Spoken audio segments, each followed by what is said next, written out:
Christian parenting. There's this myth out there that kids are born and then adopted right from the hospital, that they may not have feelings that surface, but Right. many do. And Yeah. in this case, Derek did.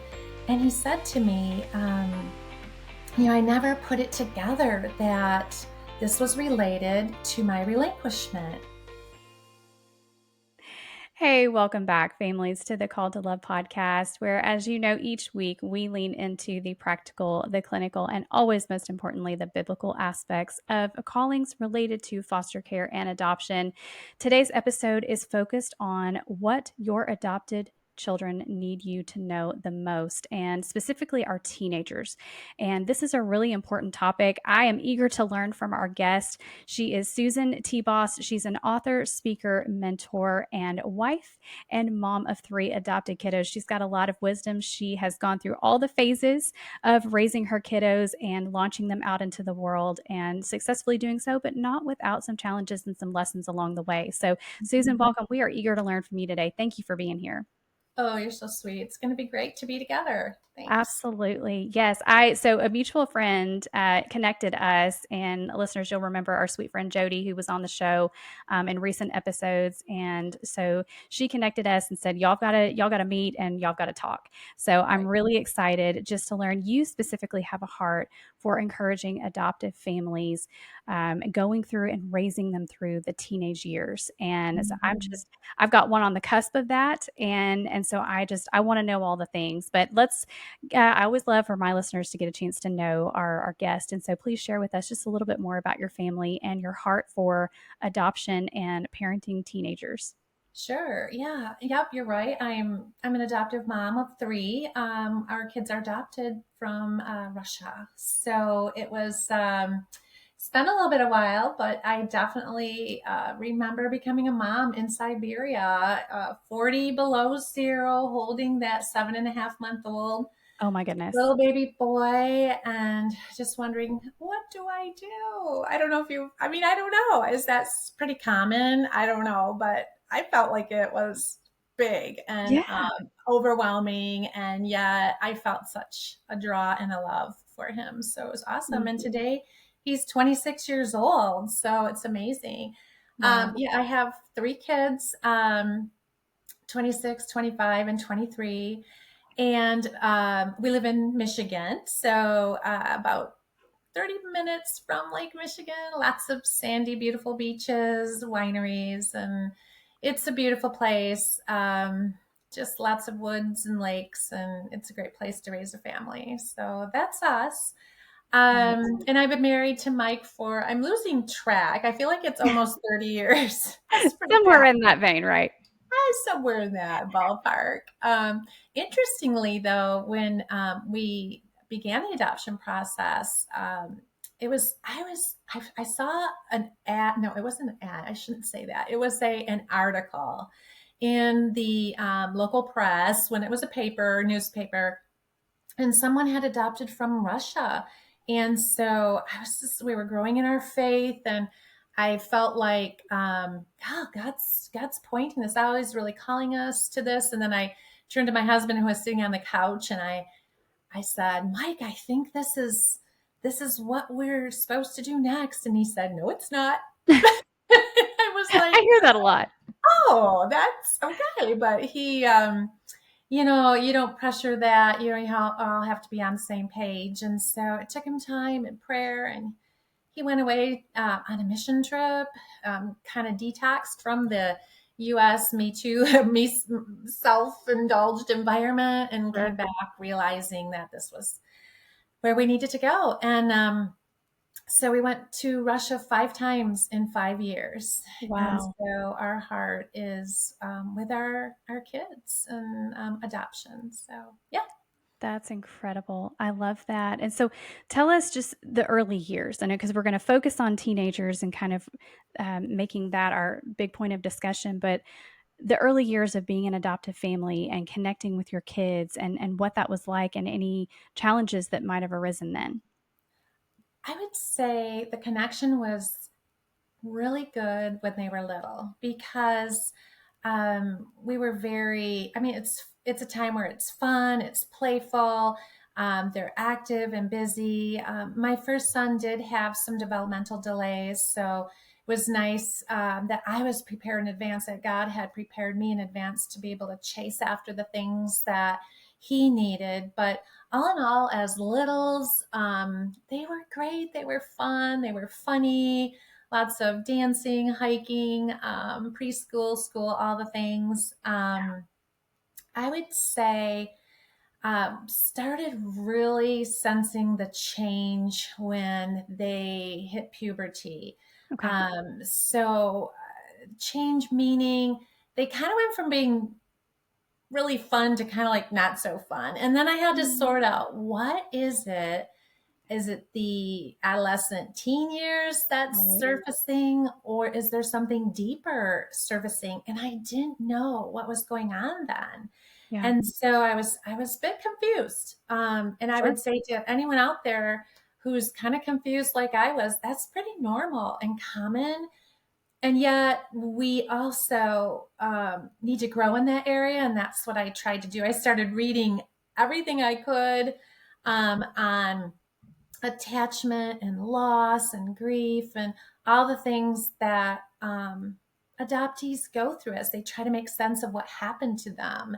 Yeah. And so, just to kind of back up to my three, my middle son was like a 6 foot linebacker, really big guy, football player. And he started getting angry. He started having these angry bursts. And I Okay. was like, where is this coming from?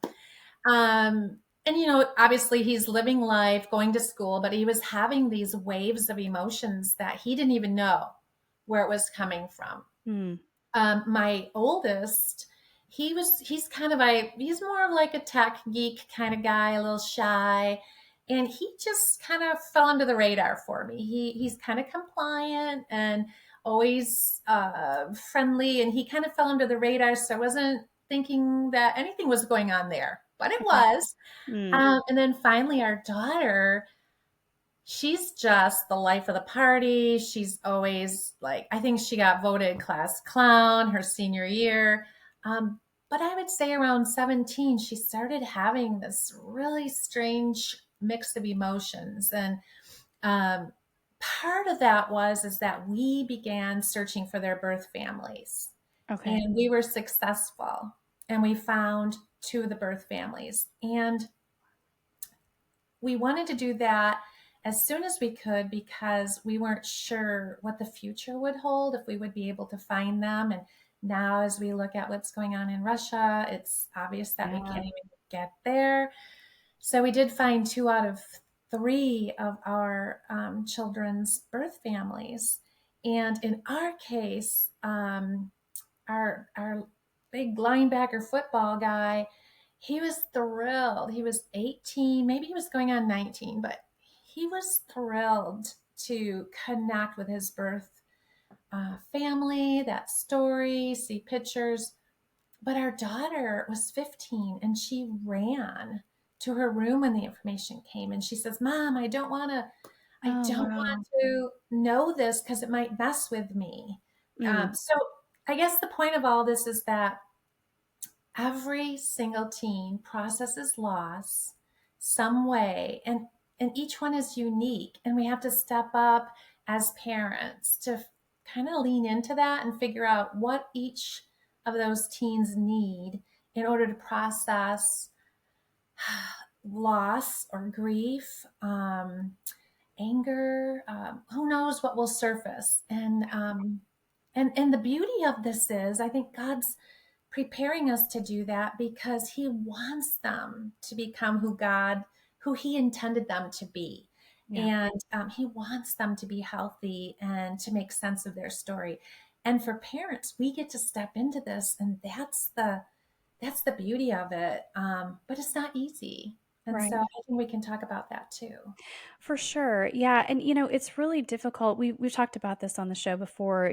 Our children's adoption stories, as far as the Lord goes, it's always been plan A, right? He determines where children are placed in families, but there is still that loss component for our children with their family of origin. And so, learning how to process that, to not take it personally when they do struggle, to recognize the signs when they are beginning to struggle. That, I mean, there's a lot to unpack there. I think a question that I might ask, because you were talking about how it was almost just a, they were this and then all of a sudden they weren't. And Yeah. so, are there some warning signs that you might encourage for those of us who are parenting our younger adopted kiddos right now? We're on the cusp of, or someday we're going to be in those teenage years where that puberty and the introduction of hormones, and that does naturally, that just alters a kid's brain chemistry anyway. Right. And so that can cause more of the triggers and different things to come up. And so, could you give us maybe some? You mentioned anger. What are some other warning signs that parents maybe need to lean into and not react and freak out, but just be attentive to, that are common as they're going into those teen years and they're starting to process their stories, the loss, the trauma, all of that? Yes. I think of, well, backing up if I could, Sure. I interviewed adoptees from around the country. I put together a collection of stories in a book that I wrote, and that's probably something we can chat about later. But in that effort, I interviewed adoptees from all over the country. They were international, they were domestic, they came through the foster care system. They were between the ages of 15 and 30 something. And in those interviews, I learned so much. And I think of this one guy, he was 25, I believe, when I interviewed him. And all of these people were asked to look back into the teen years, like, look back for me and help me understand what went on with you. And also speak into the hearts of adoptees so they don't feel so alone, right? So Mm, I think of Derek when we were talking, and he looked back and he said, I felt like I was the kind of kid who was invited to everything. In high school, I was on the football team. I was in choir. I was in theater production. I had all kinds of friends. And then he told me, but I didn't feel like I belonged. mm, And he was a domestic adoptee at birth. And so, there's always this myth out there that kids who are born and then adopted right from the hospital, that they may not have feelings that surface, but right. many do. And in Yeah. this case, Derek did. And he said to me, I never put it together that this was related to my relinquishment. Mm, He also had an open adoption, so he saw his birth mother regularly, but he still didn't feel like he belonged. And in that, he was trying to just, you know, uh, sort that out, but he felt alone in that. And here's the big mm, takeaway for parents is that certain things may not be super obvious, but maybe we have to step in just with curiosity to yeah. create clarity. Derek said he was a bit angry at times and he would lash out.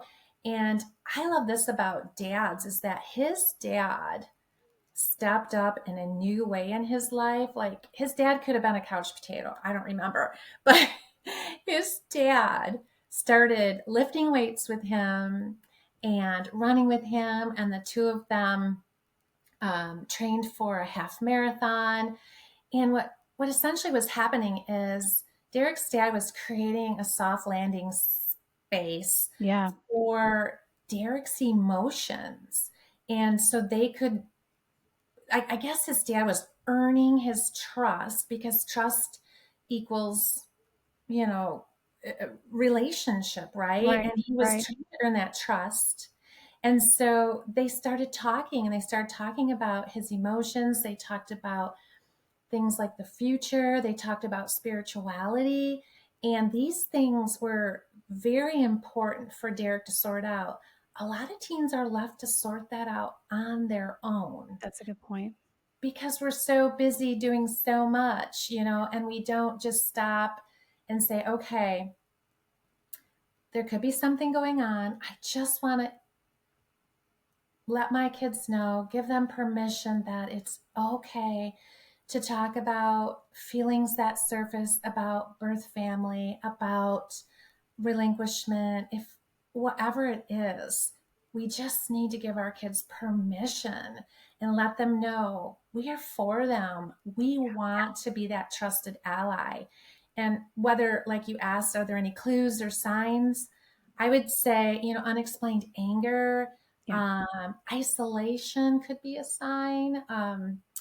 Uh, there's all I can go through a list of them through the stories that have been given to me. One young lady, she was 18.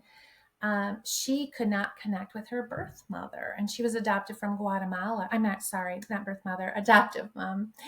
And she didn't understand what attachment injury was. And this created some problems for a while in their teen years because she could connect with dad, but she couldn't connect with mom. Mm. And once they started talking to her, giving her language, if you will, Yeah. about Yeah. attachment injury, what that looks like, what that is, it gave her an understanding of like, oh, wow, this is real. I do have this attachment, injury, and it needs to be addressed. Now, obviously, while we're talking about it, it feels very simplified, but it's a process that we go through. And Yeah. it's like the long game, right? We start out giving permission to our kids to open up and to let them know that we are here for them and we can handle whatever it is they're thinking about, and so that they can process well and that they can work towards healing and acceptance. Yeah.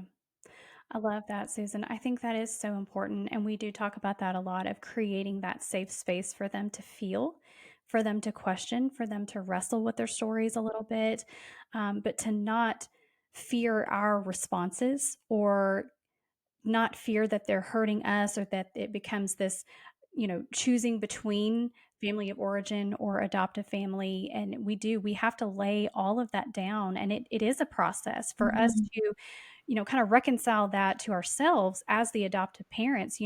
I was in that club of, we adopted a newborn. So I was like, clean slate, we're not going to have any kind of anything. And I was proven wrong very quickly with her separation trauma and attachment, insecure attachment, and all kinds of different things that I didn't understand. And so my responses were not helpful in the early days. And there's grace in that. Thank the Lord. And Yes. there's grace for you, listeners, if you're in that spot. Like there is Mm. grace for you. And the Lord understands, he equips you when he's called you, and you're not going to have all the answers in the beginning, and you're going to learn through doing it wrong. And I can raise my hand and say that that has definitely been my story as well, right? Susan's raising her hand for those of you who are listening. And we learn so much, but when we do it together. The Call to Love podcast is part of the Christian Parenting Podcast Network, a group of 29 shows to help you let go of perfection and embrace the perfectly imperfect parent God created you to be. Raising kids to know and love Jesus isn't easy, and we're not meant to do it alone. That's why this network exists, to be your digital village full of encouragement, expert advice, and a few laughs along the way. Over the last year, our podcasts have been downloaded 5 million times, but that kind of impact only happens because of generous listeners like you. Christian Parenting is a nonprofit, and every resource is funded by people who believe in this mission. If this show has encouraged you, would you consider giving back? You can head over to cpgive.org to donate today. That's cpgive.org. And that's what I love, to your point, Susan, of creating that space of safety through relationship. I love that you talk about the dads weightlifting, and that is so important for our dads to lean into those Mhm. relationships. If you've got adopted sons, there's a wonderful and healthy place for the mother as caregiver, but our boys need that Yeah. strong male figure, right? Do you want to speak more into that, Susan? Yeah, they need dad. And I know my son who had the anger, my husband was so good about teaching him how to mountain bike. We're kind of a mountain biking family, but our son Nikolai really got hold of that um, sport. My husband would take him places. They go away on races. And it just gave them that time to bond well. And even today, that son is 25, and he's a bike mechanic. He enjoys working on bikes, and that's what he's doing as a career, which is kind of neat because we didn't know a whole lot about his birth family, for example, until we did the search that I mentioned earlier. And we found out they all work with their hands. And to have our son to work with his hands for his career is so cool. I mean, like, that's just a piece of him that he feels very proud of because it connects him back to his, to his origin family. So, I yeah. love that. That's amazing. And, moms on the flip side for our girls, maybe it's baking, maybe it's gardening, maybe it's, something outside the home, maybe it's pottery, maybe it's art, something that connects based on their level of interest. And I love that you used that word curiosity earlier, Susan. I mean, that is a key point to leaning in instead of us telling them how they should process, telling Mhm. them how they should go through this journey. Just be curious Yeah. and see where they're at and look for little clues. I again raising my hand, guys. I tell you, I tell my on myself all the time on the show. I'm like, let me tell you about how I've done it wrong, and you can learn from it. But Yeah. I do. I want to like let me just say vigorously investigate. How's that? I mean, I'm very, very energetic when it comes to I want to get to the point of the problem. I want to find the solution and I want to move on Same. because that's going to make everybody better, right? No, pushing too hard and Mhm. inappropriately when they're not ready or just trying to push that whole process on them in a method that's not working for them, it's not helpful, and actually it's counterproductive in your relationship with your child. And so learning that rhythm of relationship with your child, understanding that it is going to change as they go from littles to Mhm. preteens to teenagers to young adults, there's going to be that rhythm where you learn each other together, and Yeah. curiosity is the key to that, right? I love that. Yeah, curiosity brings clarity. And with clarity, I think we are drawn into compassion Yeah, because when we don't know, like in those earlier days, and I raised my hand twice that I was trying to figure it out. I did things yeah, wrong. I'm kind of like a react fast, kind of fix it kind of gal me too. too. And I just felt like it was so important to clarify through curiosity. And once I understood more of their heart, I had that compassion that helped me to respond in a way that they received. Yeah, And like I think of my daughter, who once she finally decided to look at her search information that came when we searched for their birth families, she did find out that her birth father had passed away. And at 17, this was very, like, to me, it was like surprising. Okay, now yeah, you've never known this person before. And she said to me, Mom, he's half of me. yeah, And I was like, oh, because I'm learning the depth of this loss along with her. But my curiosity was like, tell me more. And she goes, Mom, you know, I won't get to see him until I go to heaven. And it was so deep, and we were yeah, laying on the floor. I'm like laying on the floor, we're kind of going through this. And then she ended up like she needed to do something super tangible, so she drew out an epitaph and so on. It was so deep for her. And then after I thought about it, I think it took me a long time to think about it this way, but I think it was also not just the death of her birth father, but it was the death of yeah, a dream of maybe one day seeing him and his birth mother and her birth mother, right, meeting them in person. And I think a lot of our kids have that in their hearts. They want to do that. It may be because they just want to show birth mom and dad, hey, look at me, I'm okay. Your decision yeah, was good, I'm fine. Or wow, I really want to connect with you because I just need to feel or sense or learn that part of me yeah, and who I am. But yeah, it's all a process of learning. And for my daughter to say I'm grieving a father she never met, that's out there for yeah, our kids. yeah, There's so many things. And like back to these interviews that I did, like with 40 people, each one of them processed loss differently. And the interesting thing about that is that some were just like, I accept it. I do think about my birth family, and I'm okay though. And others, there's deeper things that need to come up, and we do that gently and yeah, carefully. And here's another thing: is I say, if we do it wrong or we're like clumsy going through it, our kids will get the gist that Yeah. we care for them. We're planting these care seeds, as I call it, and That's they may good. not, we may not see what them growing like instantly. It'll take time, Right. but I think they get the gist that when we're for them and we want to support them, that means so much to them. Because here's a huge takeaway. If anybody takes anything away from this, it's this: our teenagers and young adults are processing loss, each and every one of them, in their own unique way. Yes. And they're doing it alone. And to me, when that dawned on me, like, oh my gosh, my kids are processing hard things alone, I thought, that's super hard. Yeah. And I can step into this as clumsy and poorly as I do that. I just want them to know I'm for them. And I think God does too. I think, we just need them to know that not only we're for them, but so is God, and God's for them. Yeah. And we're here to help them heal. So, Yeah, I yeah. love that. I think that's so important. And as you were sharing that, it occurred to me that we've got to also respect their boundaries Yes. of their process. And what I mean by that is, I'm imagining the listener who's like, okay, guys, this sounds really great, but I'm being completely pushed away right now. Like I am Mhm. offering my availability, I'm offering counsel, I'm offering encouragement, and they don't want any part of it. They're going through that really tough. I got this. I do want to do this. I'm a loner. I want to process alone. Maybe that's their personality. Maybe that's just their way of dealing with the trauma and the loss.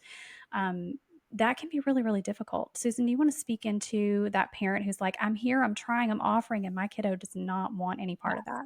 Okay, so that was me too. Yeah. The big football linebacker. Oh my, he did not want to go there because when you think about it, how can I say this? It's like when you open a wound, you could either be opening a wound that is the size of a paper cut, or you could be opening a wound that is a stab to the heart. Yeah. And some kids aren't ready to go there, and we have to, like you said, respect that boundary, but always offer that opportunity to open up. Like Yeah. always uh, be there to say, we want um, we want to have open communication about this. We want you to know that we um, we love you. We know this is hard on you, but we want to walk this out with you. It's a journey, and we don't want to force it. But when you're ready, we're here for you. And then we check in from time to time. Yeah. We don't just kind of like, okay, that's done. No, this is a process where we check in from time to time. It's not every coffee date, it's not every time we go to Starbucks for a latte. We're going to bring this up. Right. Um, but here's an interesting story. So with my linebacker, yeah, he did not want to go there for a long, long time. And we did butt heads. I'm going to say that, not regarding that, but because he was a little bit hard and pushy and pushing away Mhm. on just in general in life. And he it finally I finally had to get to the point where I said, all right, I'm going to take this kiddo out to lunch. I'm going to take him out to lunch every single Monday until we connect again. And so first lunch was at Mission Barbecue. He came in 15 minutes, sat on his phone, didn't say too much, kind of typical kid, and said, okay, bye. And okay, see you next week. I had no expectation going into these lunches. Yeah. Didn't know where I would end up. Next week we had lunch, and the week after that, and the month after that. We are in year 2 of Monday lunches. Okay. And we are now so much more open. We went from pretty much zero, Yeah. and then we worked our way slowly into, and this is gonna make you laugh, but I go thrifting with my big 6 foot tall football player. I He love likes to go that. thrifting. That's And amazing. who knew? But this gives us opportunity. When we take that time and it's consistent, and we don't have any expectation of where it will head, we're building that bank account, that trust bank account, where at some point their brain, because their brain might have been, just their brain has been altered by whatever trauma they might have received. Right. Um, and so for him, it took quite a bit of time and my consistency of showing up and just talking about everyday life, whether it was for a half an hour lunch, for 10 minutes, now we're up to an hour. It's to me, it's a miracle. That's I'm like, amazing. I thought I would never have a relationship with this kiddo who's always pushing me away. And now it's like, hey, mom, where are we going Monday? And I'll say, where do you want Right. to go for, no, you pick, and it's like this kiddo that I thought I lost is there again. And he's like how God meant him to be. Right. He's got a helping spirit. That's we think of all the different fruits of the spirit. That spirit is starting to show in him again. We're talking about the past, and I actually have said to him, "I'm so sorry that I didn't hold your emotions well when I didn't understand." Yeah. And he received that, and it's been trial and error. And I'm not saying I'm an expert mom at this, but this has been a huge change in our relationship. And That's great. again, lunch every Monday because that's his day off. But yeah, it's so good. Yeah, that's a great example. And I love that you say trial and error.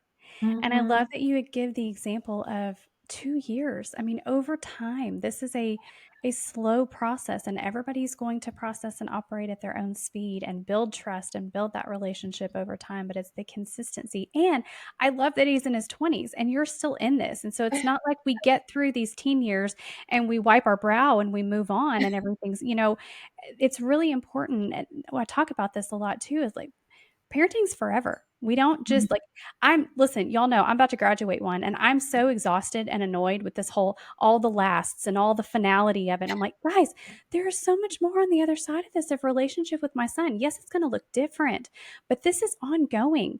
Our children Mm-hmm. always need, as long as the Lord chooses to keep a parent on this earth, you are always parenting your child in a different way. And Mm-hmm. as you're going into the teen years, it goes more into this coaching alongside rather than, overseeing as much as we do when they're little, right? And so and then that's true into the young adult years. And so it's important for us to understand this is a long game. And there is Mm-hmm. a pace that you will discover, like I said, that rhythm of relationship. And I love that example that you give. And so what I'm hearing, because we're talking today, Susan, about what our teens need most as they're processing through their stories Mm-hmm. at different levels. And our teens, a lot of times we joke and we're like, okay, they hit puberty and their brain goes somewhere, right? And there's literal brain science to back up how all the hormones affect the brain and all of that. And then there's the brain science related to how trauma affects the brain. Then Yes. we have until they're in their really mid to latter 20s, their frontal Mm-hmm. lobe isn't Yep. even fully developed yet. So the combination of that, one is crazy, but two, I share all of that not to go on a tangent, but to say there's a lot of legitimate factors that we're not always mindful of in the Mm-hmm. day to day as we're playing this long game with our kids. Like there is legitimate brain science happening with our Yes. kids. There's legitimate brain science happening with us as the caregiver because as much as we are giving of ourselves, we automatically still want to self protect from hurt Yes. and from that, pushing away of relationship. And so there are dynamics that are warring against one another that the enemy is happy to stamp all over Right. and try to interrupt this constant effort to build relationship, to build Yes. that safe space, to build trust and connection, to help our kids walk through their healing journey, whether it takes them 6 months or whether it takes 60 years. We're Mm-hmm. here for it because that is the commitment that we have given our yes to in our call to love. So Yeah. I love this example. Susan, we've talked about this. What our teens need most, they need language to be able to express. They Yes. need a safe space to be able to express those. They need patience from us as their caregivers Mhm, to be mhm. able to give them that time and that space to process at their own space. What else do we need to, as we're kind of wrapping up our conversation today, how would we encompass all of this based on the interviews, based on your own experience of what our teens need most from us as we are walking through these years with our adopted kiddos? All right. So can I share a list from Please. from adoptees? I Yes. would love to. Okay. So these are helpful tips from adoptees. It's not like the complete list, but it's a good chunk of good things that we can keep in mind. So Good. adoptees say, show me it's safe to open up and that you are okay with it. Mm, They say, talk to me about my birth parents and help me understand their hearts when I'm ready. Okay. Help me search if I want to search. Ask me how I'm doing emotionally. Says this one adoptee said, my experience is unique and alone is hard when I am processing hard things. Another one said, I have different insecurities and need to be able to talk them out with you. Um, Here's another, don't assume I'm okay with what happened to me. mm, Uh, Here's one, help me get unstuck emotionally. My emotions can lead me astray. And just a couple more. Participate in life with me so we connect, grow closer, and I trust you more. Receive me even when I'm not at my best. Sometimes a wave of emotion can have its way with me. So that's yeah. Help me grieve and sit with it. Sit with me in it. Um, Grieving is too big for me to handle on my own. And then also help me understand adoption related issues like insecure attachment and how it affects me. So there's a whole bunch more, but those are just some of the key things that make us think, okay, our kids are processing things yes. and each one is unique. And like I said earlier, but they're doing it alone. And so this is our chance. It's like this opportunity. And I'm encouraging moms, dads, caregivers, whoever is listening, is that this is a great opportunity to, to go to your teen, ask permission. Can we talk? I mean, I love that, having that casual demeanor. Can we Yeah. talk? Can we just open up about things? And can I just let you know that I'm for you and I really want to be here if you're willing to just want to share some things with me and Yeah. hey, let's go to coffee or Yeah. whatever. There's so many ways, and you are the only one who knows your teen, right? So you're going to have to Right. approach it according to your own teen's needs. And yeah, I just think God can use us in an amazing way. I think this is new. I talk to older adoptees who say nobody ever asked them. They never had a chance to process. And I think we Mm, can make this huge shift in the way that we parent our teenage adoptees. I think this shift is so important, and that if we can do this, it will make all the difference in who our kids become yeah. as they grow up and they learn to accept what happened to them Yeah. and to become who God made them to be. I love that. That is so beautiful, Susan. And I think that's a perfect place to land. What with a word of encouragement and such wisdom. And listeners, I hope you've been encouraged by this conversation and had those takeaways. And I would love to hear those takeaways. You know that I have an email address in the show notes, and I love to hear from you. So please share your feedback with us, and I will share that with Susan as well, and any other follow-up questions that you have. But in the meantime, Susan, I want to make sure that our listeners have an opportunity to connect with you further, to look into the book that you shared about and any other information you'd like to share. Okay, you can find me at Susan TeBos at gmail.com. Actually, that's my email. You can definitely connect with me. I also have a website, susantbos.com. And there I have a really neat thing that might help you get started. It's this I don't know, it'll be opposite, won't it? It will be. Okay, Perfect. so that didn't work. But it's a whole list of conversation starters. And there's over 100 of them. And you can just pop on my website and get it for free. And you can download it. And that might give you some questions that will get you started in this new conversation, this new fresh opportunity with your teen. So I'm also on Instagram at Susan TeBos writer. And what else? Yeah, please feel free to connect with me. My book is called We've Been There, True Stories, Surprising Insights, and Aha Moments for Adopted Teens. So Mm, it's for your kiddos too, if they'd like to read it. It's written for them. It's for parents too, so you understand the heart of an yeah. adoptee. So Yeah. Oh, that's amazing. I love that. Susan, I'm so grateful for the work that you do and just your willingness to share with us. Thank you for reaching out and connecting with me and for sharing with our audience today. You have been an absolute blessing. Thank you so much. And I just, it's been a privilege. Thank you. Thank you so much for listening to Called to Love today. I love to hear from listeners, and so I would love to connect with you to hear your stories and answer your questions right here on the show. You can find me on Facebook and Instagram, send me a direct message, or send me an email at the link in today's show notes.